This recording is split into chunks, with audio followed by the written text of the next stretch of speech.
यात्रा पे गया और यात्रा करते करते मैंने सोचा देखो भगवान ने कितना सुंदर पृथ्वी लोक बनाए हैं और उस पृथ्वी लोक में भी भगवान ने अपनी अवतार धारण किए हैं। जब जब धरती में भगवान का मन चाहा उस समय अवतरित हुए हैं भगवान। तो इस पृथ्वी लोक में भगवान के धामों को के दर्शन करने के लिए मैं पहले तीर्थों में आया और मैं वहां देखा ना पश्यम कुत्रचित् चरमा मनः संतोषकारकम कलिना धर्म मित्रेण धरेयं बाधिदाधुना।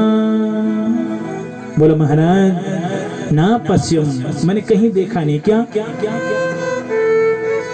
सत्कर्म नहीं, कुत्रचित् सत्कर्म मैंने कहीं भी देखा नहीं कि कोई सत्कर्म करने वाला मिला मुझे, कोई नहीं। तीर्थों में गया मैं, मनः संतोष कारणम कारकम।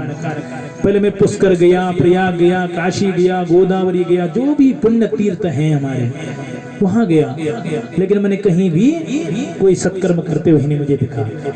मेरा मन असंतुष्ट हो गया। मैंने देखा कलयुग का जो धर्म है, कलयुग का जो मित्र है अधर्म, उसने सबको ग्रसित कर रखा है और उस अधर्मता की बेड़े में सब समाहित होकर के न जाने कितने पापाचार अनाचार कर रहे हैं, लेकिन कोई भी सत्कर्म नहीं कर रहे हैं और सत्य तो कोई बोलता ही नहीं। तीर्थों में ये हाल है। तो मैंने सोचा देखो तीर्थों के बिगाड़ हो गए हैं। पाखंड नृता श्रोतागे श्याल को बुद्धिदायक कन्या विक्रयणो लोभा दंपतीनां च कल्कनम। घरों में देखा चलो ठीक है भैया कि न ग्रहम ग्रहमित्याहो गृहिणी ग्रहमुच्यते। घर घर नहीं होता। जिस घर में गृहिणी का वास न हो उसको घर कहा गया है। जहाँ पे स्त्री का वास होता है उसी घर को घर कहा गया है। छड़े चाटे को कोई घर नहीं कहता। धर्मशास्त्र कह रहे हैं जिस घर में स्त्री वास करती है वही घर घर कहलाता है। तो मैं यही देखने गया, चलो ठीक है अच्छी बात है, स्त्री का चलनी चाहिए किसी घर से। तरुणी पर बता गए है जगह जगह के पुरुष को चल ही नहीं रही है। जो स्त्री कह रही है उनकी तरुणी, जो पत्नी कह रही है वही सब चल रहा है बस, उसके अलावा कोई कुछ नहीं कर पा रहा है। पतिदेव तो बस चुप बैठे हुए।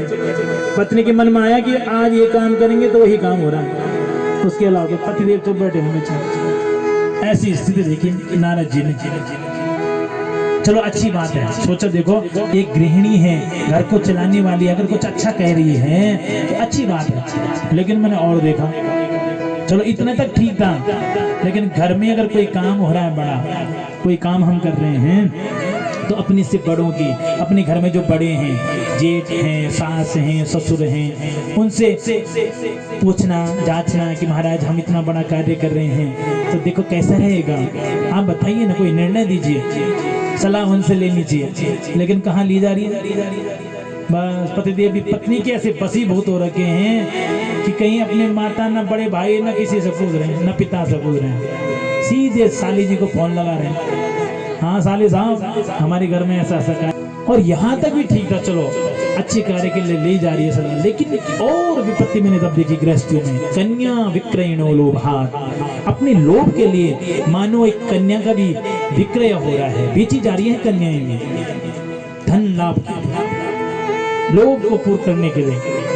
और दंपतीनां च कल्कनम, जिससे दंपतियों में आपस में दाम्पत्य जीवन में मधुरता होनी चाहिए, लेकिन लड़ी झगड़ा होना चाहिए। रोज कल हो रहा है, रोज लड़ाई झगड़ा, जिससे गृहस्थियों में भी वो मधुरता नहीं देखी मैंने। मैं बड़ा दुखी हुआ आज इस स्थिति को देख करके ही मैं सोचा, मैंने देखो ना तो तीर्थ बचे हैं, ना कोई गृहस्थी बचा है, ना कोई संत महात्मा बचा है, कोई नहीं बचा कर लेके इस अधर्मता को लेकर के। तो मैं वापस आ ही रहा था कि ध्यान आया मुझे कि भगवान का एक परम धाम, जहाँ भगवान ने स्वयं जन्म लिया, अवतरित हुए जहाँ भगवान, और अनेकानेक लीलाओं को भगवान ने वहां पे किया, वृंदावन धाम। तो वहां पे मैं गया और वही दर्शन करने गया ही, ताकि वहां भी मैंने एक कौतुक देखा है, एक बहुत बड़ा आश्चर्य देखा। क्या? वहां पे एक महिला है, जो युवती है, बहुत सुंदर, अनेक अनेक गहनों से सजी धजी है, बहुत सुंदर सुशीला है, लेकिन उसके चारों तरफ दास दासियां लगी हुई हैं। कोई पंखा झाल रहा है, कोई उसकी सेवा के लिए तत्पर है तुरंत।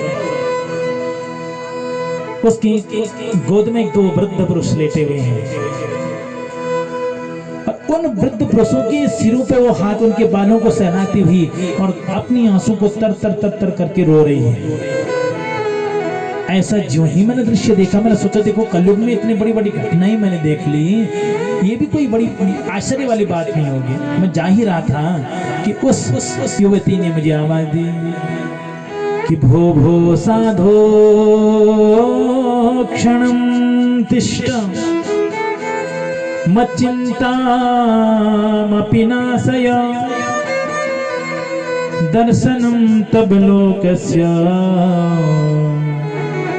सर्वथा गहरं परम। भो भो साधो, हे साधु पुरुष, हे सज्जन रुको ना, क्षणं तिष्ठ, थोड़ा सा तो रुको, मत चिंता विनाशय, अरे मेरी चिंता का निवारण करो, मेरा जो ये दुख है उसको दूर करने का कुछ प्रयत्न करो। जो ही मैंने ऐसा सुना, मैंने तो सुना है, वो युवती बोली दर्शनम तब लोकस्य, आपके दर्शन मात्र को मैं जानती हूँ, आपके दर्शनों को जो एक बार कर लेता है उसके सर्वथाग हरम परम, उसके समस्त जीवन की कलुषताएं, उसके दुख दरिद्र सब दूर हो जाते हैं। मेरे दुख को भी दूर करो। जो ही उसने मेरा नाम लेकर के हे नारद जी रुको ना ऐसा कहा, पीछे मुड़ के मुझे आश्चर्य हुआ। मैं गया उसी युवती के पास में कि काशित्वं का विमोचेमा नार्य का पद्मलोचना बददे विष विस्तारम सस्य दुःखस्य कारणम। हे सुंदर युवती, काशी तुम कौन हो तुम, और का विमोचय मां, ये जो 2 वृद्ध पुरुष आपके हैं जिनको देख देख करके तुम रो रही हो, ये कौन है बताओ ना। अपनी दुख का विस्तार पूर्वक मेरे साथ पास में वर्णन करो, कौन हो। तुरंत बोल पड़ी वो युवती कि अहम भक्ति रीति ख्याता इमो में तनयो मतो ज्ञान वैराग्य नामानो काल योगेन जर्जरो। महाराज मैं कोई और नहीं, अहम भक्ति, मैं भक्ति हूँ, रीति ख्याता, लोग मुझे भक्ति के नाम से जानते हैं। इमो में ये जो 2 वृद्ध पुरुष आप देख रहे हो, ये कोई साधारण नहीं है, ये मेरे पुत्र हैं, ज्ञान और वैराग्य। नारद जी को आश्चर्य, ओहो अहो आश्चर्य में देवी, ये कैसे हो सकता है। एक माँ इतनी सुंदर युवती, इतनी जवान, और उसके जो पुत्र हैं, उसकी जो संतति है, उसके जो संतान हैं, इतने वृद्ध कैसे। बताओ ना देवी, क्यों इनकी ऐसी स्थिति बनी। तो आज मानो भक्ति माता बोल रही है कि हे नारद जी,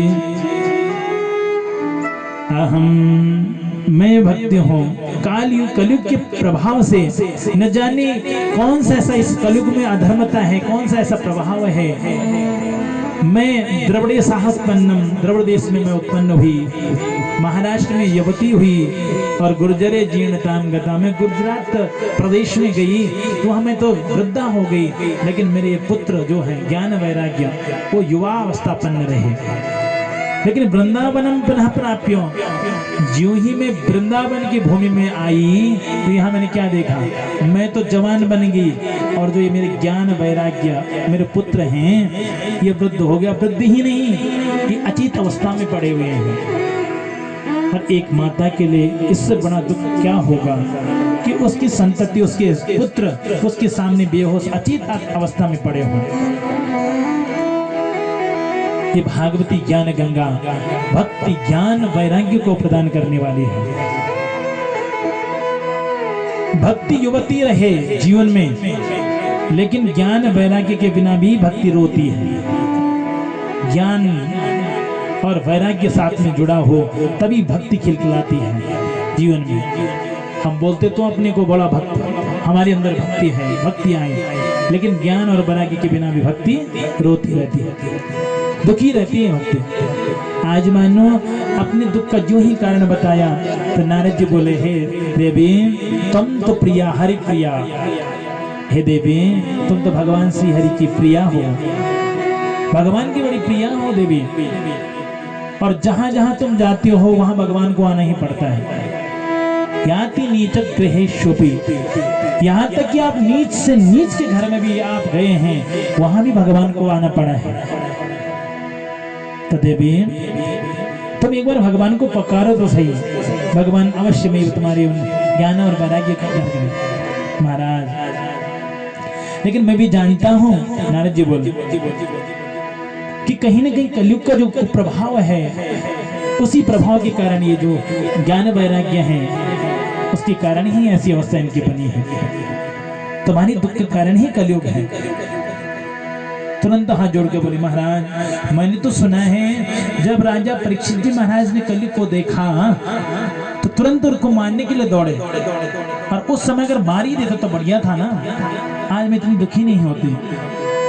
देवी कलयुग का जो धर्म है आना है उसमें, और वो आया है तो अपने साथ में अधर्मता जरूर लाता है, और उसी अधर्मता के कारण तुम्हारे ज्ञान और वैराग्य जो पुत्र हैं, संतति है, वो आज ऐसी अचेत अवस्था में पड़े हैं। युग का धर्म है और कलयुग अधर्मता को लेकर के ही आता है। तुरंत हाथ जोड़ करके बोली, महाराज हे नारद जी देखो, किसी से काम कराना होता तो थोड़ा बहुत बड़ाई तो करनी पड़ेगी। महाराज मैंने तो आपके बारे में बहुत बड़ी बड़ी बातें सुनी है। महाराज जयति जगति माया यस्य काया धवस्ते वचन रचन में कम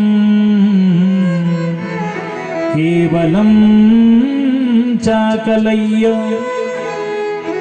ध्रुव पदमपि यातो यत्कृपातो ध्रुवोऽयम्। हे महाराज आपकी जय हो, आपकी बहुत बड़ी जय हो। जहां आप जाते हैं नारद जी, जिसके ऊपर आप अनुग्रह करते हैं उसके समस्त दुख दूर हो जाते हैं और भगवान की प्राप्ति उसे हो जाती है, क्योंकि जिसको आपने दर्शन दिए उसको भगवान की प्राप्ति हुई है। यस्य कायाद अवस्थे, कयादु नंदन श्री प्रहलाद जी को भक्ति की रटना लगी, और उसको जब आपने गुरुदेव सदुपदेश दिया, ज्ञानोपदेश दिया, तभी जाकर के भक्ति का वर उसे प्राप्त हुआ, और उसी के माध्यम से उसने भगवान को प्राप्त किया, उसके दुख को आपने दूर किया। और यहाँ तक कि एक नन्ही से भक्त ध्रुव जी, कितनी उम्र थी ध्रुव जी की, 5 वर्ष में उन्होंने भगवान की उस भक्ति को प्राप्त किया। मैं जानती हूँ आपकी कृपा से समस्त दुख दूर हो जाते हैं, मेरे इस दुख को दूर करो ना। जो ही ऐसा कहा तो आज महाराज नारद जी ने भी बोला, देवी चिंता मत करो, मैं अपनी तरफ से पूर्ण प्रयत्न करूंगा। तुरंत नारद जी ने वहां पे समस्त वेद मंत्रों ध्वनि सुंदर रुद्री का पाठ किया, चंडी पाठ किया, वेद वेदांत घोषैश्च गीता पाठेर मुहुर्मुहु, और एक बार नहीं किया, बार बार गीता का पाठ भी किया।